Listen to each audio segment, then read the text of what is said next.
Happy birthday to me. So it's 1 whole year since I took my very first photo. Well, actually, that's not strictly true, because you see, that photo was taken 20 years ago. So grab yourself a drink, get yourself comfy. This is my story of how I came out not once, but twice. If you're watching this on the day that the video is published, Wednesday the 9th of July 2025, then it is exactly 1 year ago that my egg finally cracked. It wasn't like I suddenly woke up one day and thought, hey, I'm gender fluid. It was years of anxiety and depression. I isolated myself away from friends and family, social reclusion. There was attempts to remove certainly my male persona from society, well, digitally at least, by removing my social media accounts.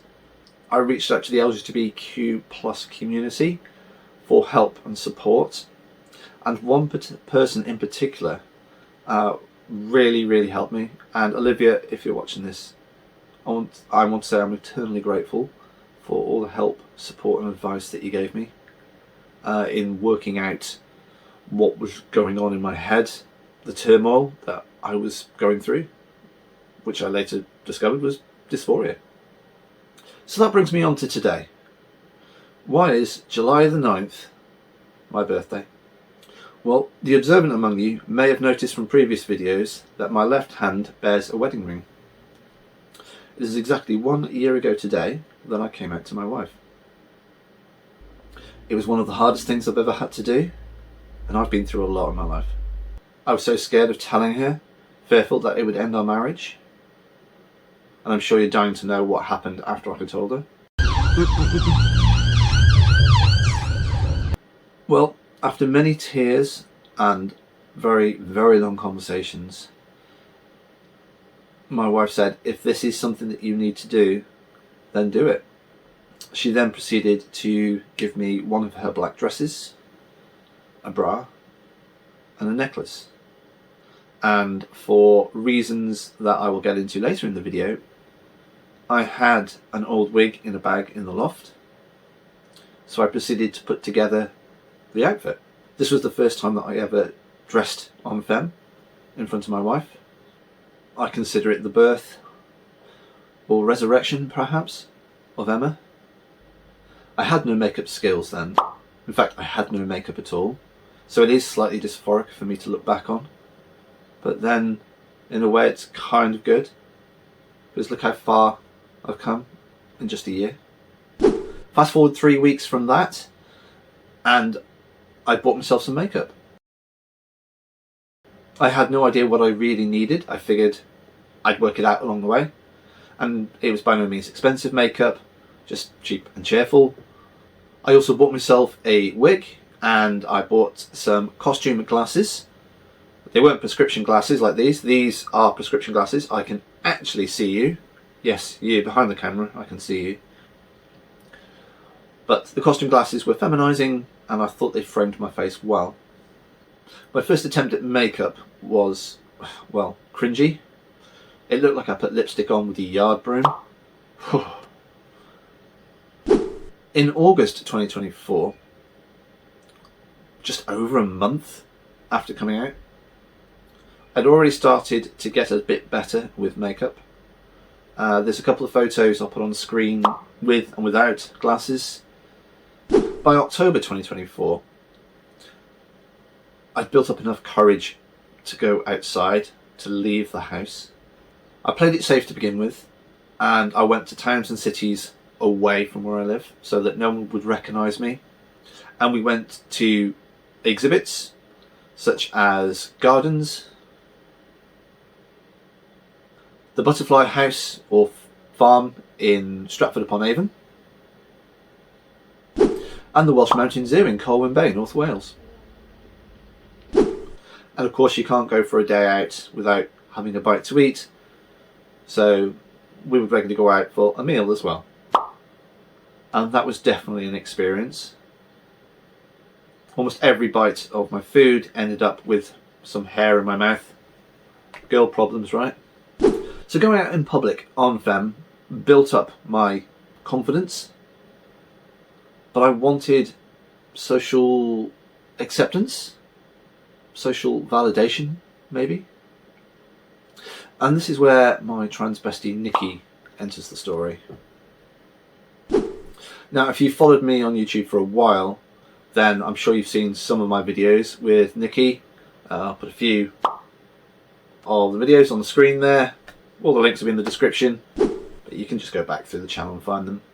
Now, I met Nikki in an online chat room. Sounds a little bit seedy, I know. And Nikki told me about this trans nightclub that she goes to for a once-a-month meeting in Milton Keynes called Pink Punters. My work schedule allowed it, and I said yes. So I joined Nikki for a night out. It was a great night out. I'll put a couple of pictures on the screen. I was teetotal for 6 years previous to that, and on the night I was drinking and drinking and drinking, and I couldn't get drunk. And that was because I was riding on adrenaline the entire night. It was a new experience, and my anxiety, and I was so alert, and the adrenaline was going, I couldn't get drunk until the next day. But I'm not going to go into any more details of that one. There is a full video log on this channel. It's the very first video I ever produced and put on the channel for you guys, girls and non-binaries. Do go check it out. I'll put a link up there, or a card there somewhere for it.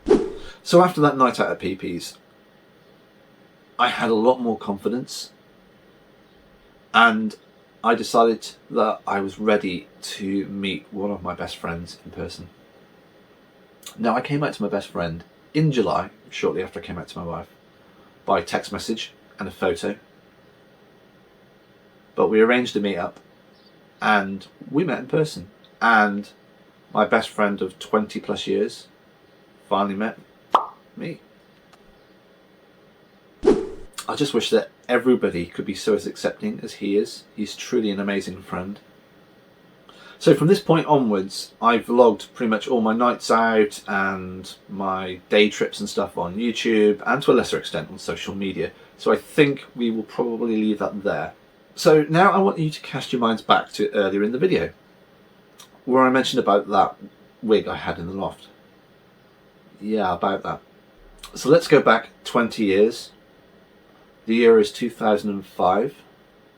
I can't remember exactly how it started. I saw a nice pair of shoes and a skirt and a little blouse, and I really liked the look of it, and I bought them, and I bought a wig, and it kind of went from there, really.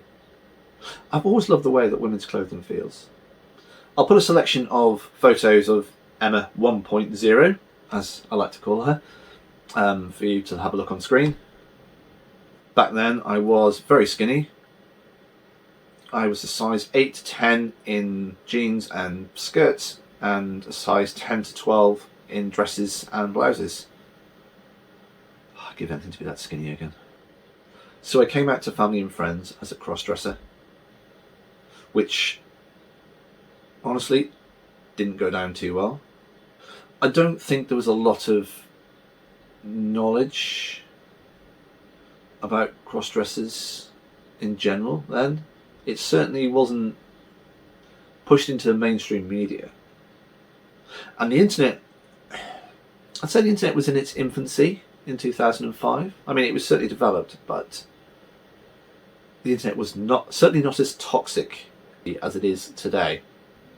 I kind of consider those the golden days for the internet. So I did have a couple of nights out back then, in 2008 and 2009. Until one fateful night where I was attacked. So I was in a bar. I was standing by the bar about to order a drink, and this Neanderthal, there's just no other word for it, he was a Neanderthal, said that I offended him I hadn't even spoke to him. Next thing I know, he punched me in the face, my nose is bleeding, I fall to the floor, and then he starts kicking me in my sides. I do vaguely remember the bouncers dragging him out of the bar, and then I had to walk home all bloodied face, and yeah. After that night, I never went out in public again. In fact, I stopped cross-dressing completely. I gave away all my clothes, something which I later discovered is something called the purge, and I shut the doors on everything femme. The relationship of 7 years that I was in broke down. I had an obscene amount of debt. Subsequent relationships that I was in failed time and time again. And I even moved house 3 times. Earlier in the video I mentioned that I suffered with depression and anxiety in the run-up to the years before I came out. But these are not new diagnoses. In 2010, I was in an abusive relationship. It was toxic, and the mental abuse I suffered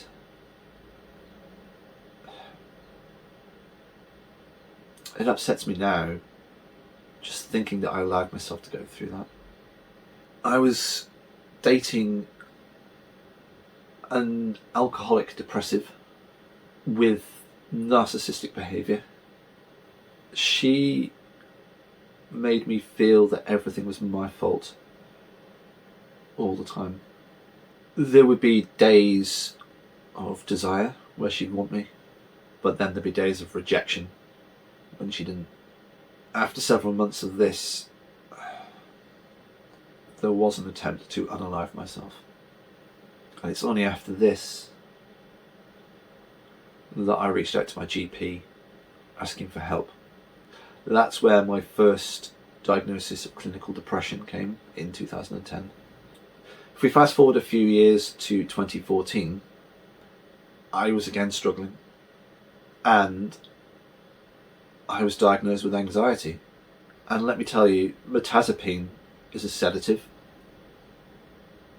It doesn't matter how many energy drinks or coffee I drank. I spent the next 2 years of my life as a zombie. In 2016, after exhausting multiple types of antidepressants, the GP finally referred me for therapy and counselling. We all know the state of the NHS and mental health services, and I only ever got as far as the first initial referral session. After that, it was self-referral and a really long wait list. So in the interest of balance, the 15 years of suppression between the first time I was cross-dressing and coming out again, those 15 years weren't all bad. In 2012, I started up my own DJ business, and I ploughed all the extra cash that I made into repaying some of my debt. So in 2014, I met my wife. We met at work, and a work-based relationship started. She knew about the cross-dressing, but it was in the past. Well, it was then anyway. Funny story, she actually thought I was gay because I never showed her any attention before we started the relationship, or anybody else at work. By 2016, I had finished repaying all my debt, and I started working on my credit file. Without the financial strain of debt repayments, I was able to invest heavily back into the DJ business, and I invested heavily into the wedding sector.